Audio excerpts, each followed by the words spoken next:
வணக்கம். நீங்க என்னைக்காவது யோசிச்சிருக்கீங்களா? நம்ம கெமிஸ்ட்ரி புக்ல ரியாக்டிவிட்டி சீரிஸ் படி அயனை விட அலுமினியம் அதிகமா ரியாக்ட் ஆகும்னு படிச்சிருப்போம். லாஜிக் படி பார்த்தா அலுமினியம் தானே அயனை விட சீக்கிரமா துருப்பிடிக்கணும். ஆனா நம்ம வீட்ல இருக்கிற அலுமினியம் பாத்திரங்கள் வருஷக்கணக்கா அப்படியே இருக்கு.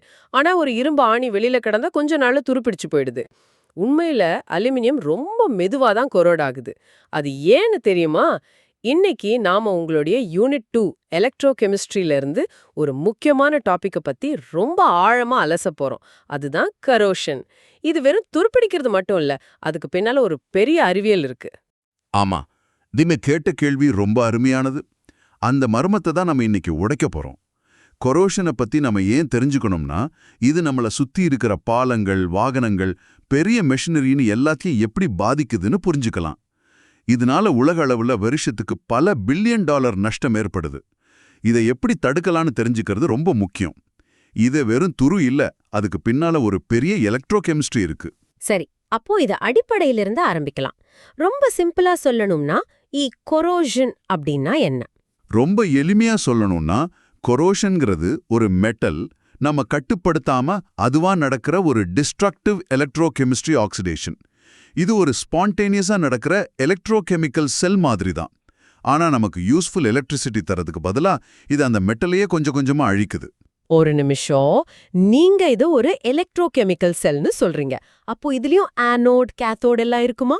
ஆனா நாம தான் எந்த பேட்டரியும் கனெக்ட் பண்ணலையே. மிகச் சரியான கேள்வி. இங்க தான் விஷயமே இருக்கு. நம்ம ஓர்ஸ்ல இருந்து, அதாவது தாது பொருட்கள்ல இருந்து மெட்டலை எக்ஸ்ட்ராக்ட் பண்ணும்போது நாம நிறைய எனர்ஜி கொடுத்து அதை ஒரு அன்நேச்சுரல் ஹை எனர்ஜி ஸ்டேட்க்கு கொண்டு வர்றோம். அதாவது அயன் ஓர்ல இருந்து அயனை பிரிச்சு எடுக்கிறோம். கரோஷனுங்கிறது அந்த பியோர் மெட்டல், ஆக்சிஜன் மற்றும் தண்ணீர் முன்னிலையில அதோட இயல்பான ஸ்டேபிளான ஆக்சிடைஸ்ட் நிலைக்கு, அதாவது அயன் ஆக்சைடு மாதிரி திரும்ப முயற்சி பண்றது தான். சுருக்கமா சொன்னா, நம்ம கஷ்டப்பட்டு செஞ்ச ப்ராசஸ நேச்சர் ரிவர்ஸ் பண்ணுது. ஓ அப்படியா? அப்போ நாம கஷ்டப்பட்டு உருவாக்குறத இயற்கை திரும்பவும் அதோட பழைய நிலைக்கே கொண்டு போக பாக்குதா? இது இயற்கையோட ஒரு விதமான ரீசைக்ளிங் ப்ராசஸ் மாதிரி தானே? ரொம்ப ஆச்சரியமா இருக்கே. சரி, இந்த ப்ராசஸ் மாலிகுலர் லெவல்ல எப்படி நடக்குது? ஆமா, நீங்க சொல்றது சரிதான். மாலிகுலர் லெவல்ல என்ன நடக்குதுன்னா, மெட்டல் சர்ஃபேஸ்ல ஒரே இடத்துல ஆனோட், கேத்தோட் ரெண்டுமே உருவாகிடும். ஒரு இடத்துல ஆக்சிடேஷன் நடக்கும், அதாவது அயன் Fe வந்து அயன் அயான்ஸா Fe2+ மாறி எலக்ட்ரான்ஸை இழக்குது. இந்த இடம்தான் ஆனோட். இந்த எலக்ட்ரான்ஸ் மெட்டல் வழியாவே இன்னொரு இடத்துக்கு போகுது. அங்க என்ன நடக்கும்? அந்த இன்னொரு இடம்தான் கேத்தோட். அங்க காத்துல இருக்கிற ஆக்சிஜனும் ஈரப்பதத்துல இருக்கிற தண்ணீரும் அந்த எலக்ட்ரான்ஸை ஏத்துக்கிட்டு ரிடக்ஷன் ஆகும். இந்த எலக்ட்ரான் ஃப்ளோ, அதாவது ஆனோட்ல இருந்து கேத்தோடுக்கு போறது தொடர்ந்து நடந்துகிட்டே இருக்கிறதால அந்த மெட்டல் கொஞ்சம் கொஞ்சமா ஆக்சைடா மாறி அதோட ஸ்ட்ரெங்த்தை இழந்துடுது. இது ஒரு சின்ன கண்ணுக்கு தெரியாத பேட்டரி மாதிரி அந்த மெட்டல் சர்ஃபேஸ்லயே செயல்படுது. சூப்பர். இப்போ நல்லா புரியுது. அப்போ எக்ஸாம்ல ஒரு வரியில டெஃபினிஷன் கேட்டா என்ன எழுதணும்? உங்க எக்ஸாம்க்கு தேவையான ஒரு வரி டெஃபினிஷன் என்னன்னா, corrosion is the unwanted spontaneous oxidation of a metal in the presence of moisture and oxygen. இத நல்லா ஞாபகம் வச்சுக்கோங்க. ஆனா இதுல ஒரு குழப்பம் இருக்கு. நிறைய பேரு கரோஷன்னா மெட்டலோட சர்ஃபேஸ்ல ஏற்படுற ஒரு சின்ன கலர் மாற்றம் இல்லனா ஒரு சின்ன பாதிப்புன்னு நினைக்கிறாங்க. ஆமா, இதுதான் மாணவர்கள் செய்யற பெரிய தப்பு. நீங்க நல்லா புரிஞ்சுக்க வேண்டியது என்னன்னா, கரோஷன்ங்கிறது ஒரு எலக்ட்ரோகெமிக்கல் ப்ராசஸ். இந்த மெட்டலுக்குள்ள ஆழமா போய் அதோட மொத்த அமைப்பையே உடைச்சு ஸ்ட்ரக்சரல் ஃபெயிலியரை ஏற்படுத்தக்கூடியது. நாம பார்க்குற துருங்கிறது வெறும் அறிகுறி தான். உண்மையான பாதிப்பு உள்ளுக்குள்ள நடந்துகிட்டே இருக்கும். அது வெறும் மேலோட்டமான விஷயம் இல்ல. இது கொஞ்சம் அப்ஸ்ட்ராக்டா இருக்கு. இது இன்னும் சுலபமா புரிஞ்சுக்க ஏதாவது வழி இருக்கா? ஒரு அனாலஜி மாதிரி? கண்டிப்பா. கொரோஷனை நல்லா புரிஞ்சுக்க இதை ஒரு உயிருள்ள உடம்புல வர்ற நோய், டிசீஸ் மாதிரி நினைச்சுக்கோங்க. ஆரோக்கியமான மெட்டல் வந்து ஒரு ஹெல்தி பாடி மாதிரி நல்லா ஸ்ட்ராங்கா இருக்கும். அப்போ கரோஷன்கிறது அந்த மெட்டலை தாக்குற ஒரு பாக்டீரியா அல்லது வைரஸ் மாதிரி, சரியா? நோய் எப்படி உடம்ப கொஞ்சம் கொஞ்சமா பலவீனப்படுத்துதோ அதே மாதிரி கரோஷன் அந்த மெட்டலை உள்ளிருந்து அரிச்சு வீக் ஆக்கிடும். சரியா சொன்னீங்க. இதுல ஆக்சிஜனும் தண்ணீரும் தான் அந்த தாக்குதல் நடத்துற கிருமிகள். அந்த மெட்டலுக்கு ஆக்சிடைஸ் ஆகிறதுக்கு இருக்கிற இயல்பான குணம் தான் அதோட வல்னரபிலிட்டி அல்லது நோய் எதிர்ப்பு சக்தி குறைவா இருக்கிற மாதிரி. இது நல்லா புரியுது. வேற ஏதாவது அனாலஜி இருக்கா? இன்னொரு விதமா யோசிக்கணும்னா இத ஒரு கட்டிடத்துல பரவுற தீ மாதிரி கூட சொல்லலாம். தண்ணீரே இல்லாத குரோம் மெட்டல்னா தீப்பிடிக்காத கட்டிடம் மாதிரி. மெட்டல் மேல சாதாரண தண்ணீர் பட்டா தீய பத்த வைக்கிற மாதிரி, ஆனா உப்பு தண்ணீர் பட்டா அது தீயில பெட்ரோல் ஊத்துன மாதிரி. கொரோஷன் வேற பல மடங்கா அதிகமாகும். உப்பு தண்ணீர் ஏன் கொரோஷனை வேகப்படுத்துது? நல்ல கேள்வி. ஏன்னா உப்பு தண்ணீர் ஒரு நல்ல எலக்ட்ரோலைட். அதுல இருக்கிற அயன்ஸ் ஆனோட்ல இருந்து கேத்தோடுக்கு சார்ஜை கடத்த ரொம்ப உதவியா இருக்கு. இதனால எலக்ட்ரான் ஃப்ளோ இன்னும் சுலபமா நடக்கும், கொரோஷன் ப்ராசஸ் வேகமாயிடும். அதனாலதான் கடலோர பகுதிகளில் இருக்கிற இரும்பு பொருட்கள் மத்த இடங்களை விட சீக்கிரமா துருப்பிடிக்குது. எக்ஸாம்ல கேட்டா நீங்க சொல்ல வேண்டிய முக்கியமான பாயிண்ட், சால்ட் வாட்டர் கொரோஷன் ரேட்டை அதிகப்படுத்தும். ஏன்னா அது கண்டக்டிவிட்டியை அதிகமாக்குது. சரி, நாம ஏன் கொரோஷனை பத்தி இவ்ளோ ஆழமா படிக்கணும்? இந்த ப்ராசஸ புரிஞ்சுக்கிறதுனால என்ன பயன்? நாம இதை ஏன் படிக்கிறோங்கன்னா, நாம இவ்ளோ கஷ்டப்பட்டு எனர்ஜி செலவு பண்ணி உருவாக்குற மெட்டல்ஸ் ஏன் திரும்பவும் அதோட பழைய ஆக்சிடைஸ் நிலைக்கே போகுது, இந்த ப்ராசஸ் எப்படி நடக்குது, ரொம்ப முக்கியமா இதை எப்படி தடுக்கலாம்ங்கிற கேள்விகளுக்கு பதில் சொல்லதான். இதை புரிஞ்சுக்கிட்டாதான் நாம கற்ற பெரிய பாலங்கள், கப்பல்கள், கடலுக்கடியில போற பைப்லைன்கள் போன்றவற்றுக்கு சரியான மெட்டீரியல்ஸ் செலக்ட் பண்ணி அதை எப்படி பாதுகாக்கணும்னு நம்மளால முடிவு பண்ண முடியும். இது லட்சக்கணக்கான உயிர்களையும் கோடிக்கணக்கான பணத்தையும் காப்பாத்துற விஷயம். சரி, இப்போ ஒரு காட்சிய மனசுல கொண்டு வரலாம். கடலோரத்துல இருக்கிற ஒரு பெரிய பாலம், அதோட ஸ்டீல் தூண்கள், அதாவது பைலிங்ஸ், ஒரு 20 வருஷமா அங்க இருக்கு. அந்த தூணோட வெவ்வேறு பகுதிகள்ல கொரோஷன் எப்படி இருக்கும்? அருமையான விஷுவலைசேஷன். அந்த ஸ்டீல் தூணை 3 பகுதியா பிரிச்சு பார்க்கலாம்.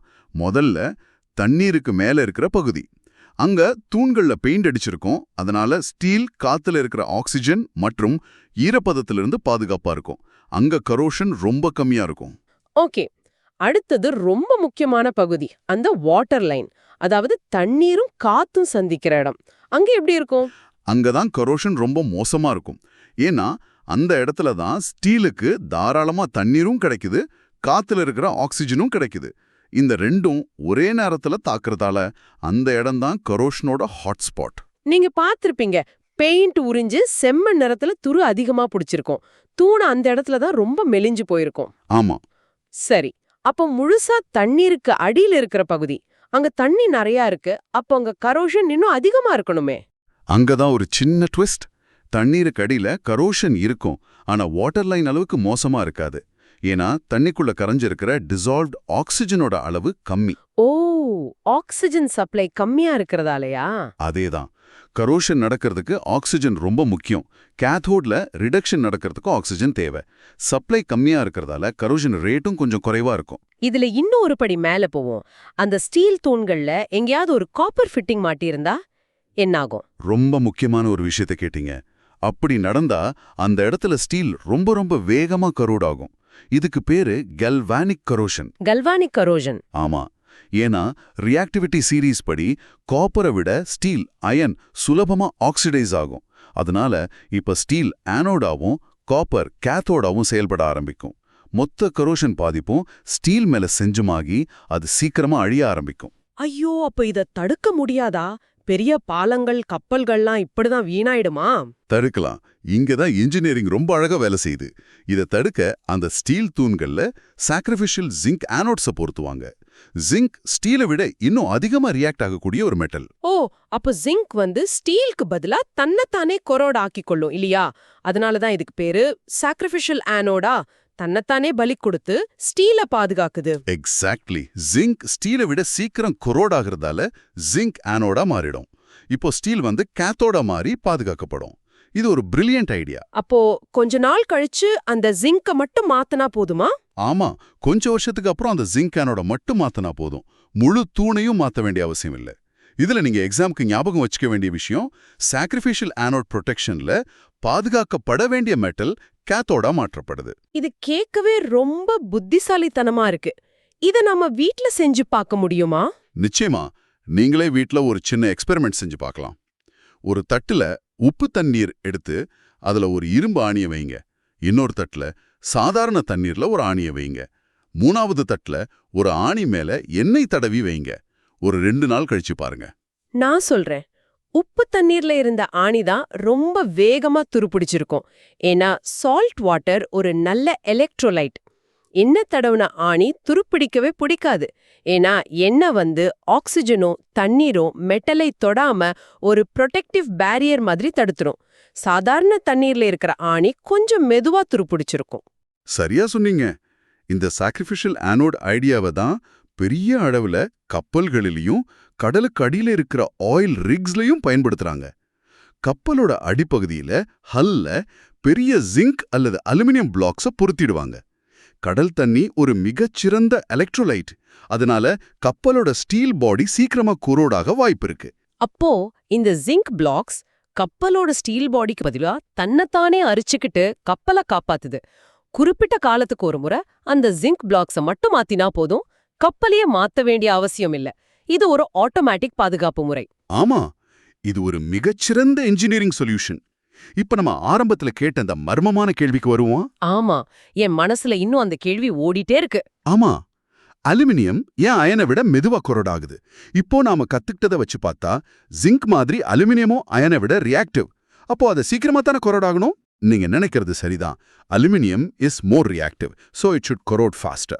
ஆனா உண்மையில என்ன நடக்குதுன்னா, அலுமினியம் காத்துல பட்ட சில நொடிகள்லயே அதோட சர்ஃபேஸ்ல ஒரு ரொம்ப மெல்லிய ஆனா ரொம்ப உறுதியான கண்ணுக்கு தெரியாத அலுமினியம் ஆக்சைடு Al2O3 லேயரை உருவாக்கிடும்.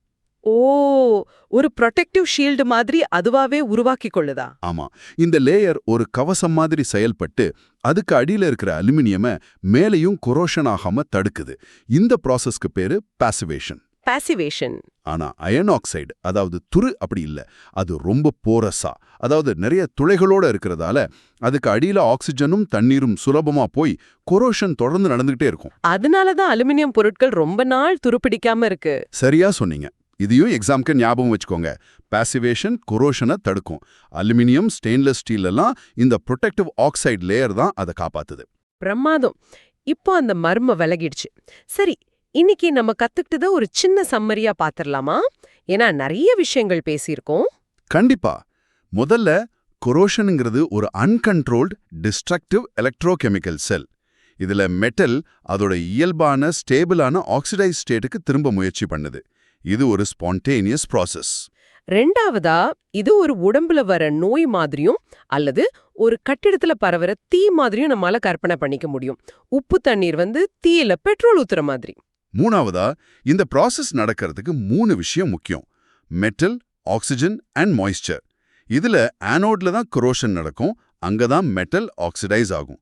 கேத்தோட்ல ஆக்சிஜன் ரிடக்ஷன் நடக்கும். நாலாவதா, பெரிய கப்பல்கள் பாலங்கள்ல சாக்ரிஃபிஷியல் ஆனோட்ஸை பயன்படுத்தி ஸ்டீலை பாதுகாக்கிறாங்க. ஜிங்க் மாதிரி ஒரு ரியாக்டிவ் மெட்டல் தன்னை அழிச்சுக்கிட்டு ஸ்டீலை கேத்தோடா மாத்தி காப்பாத்துது. கடைசியா நம்மளோட ஆரம்ப கேள்விக்கான பதில்: அலுமினியம் அயனை விட ரியாக்டிவா இருந்தாலும் அது தானாவே உருவாக்குற ப்ரொடெக்டிவ் அலுமினியம் ஆக்சைடு லேயர், அதாவது பாசிவேஷன் காரணமா மெதுவா தான் கொரோடாகுது. அருமை. இன்னைக்கு கரோஷனை பத்தி ரொம்ப ஆழமா தெளிவா புரிஞ்சுக்கிட்டோம். ஒரு கடைசி கேள்வியோட உங்களை சிந்திக்க வைக்கிறோம். கொரோஷனுங்கிறது நாம ரிஃபைன் செஞ்ச மெட்டல்ஸை திரும்பவும் அதோட மூலப்பொருளான ஓர்க்கு கொண்டு போய் ரீசைக்கிள் பண்ற ஒரு வழிதான் பார்த்தோம்.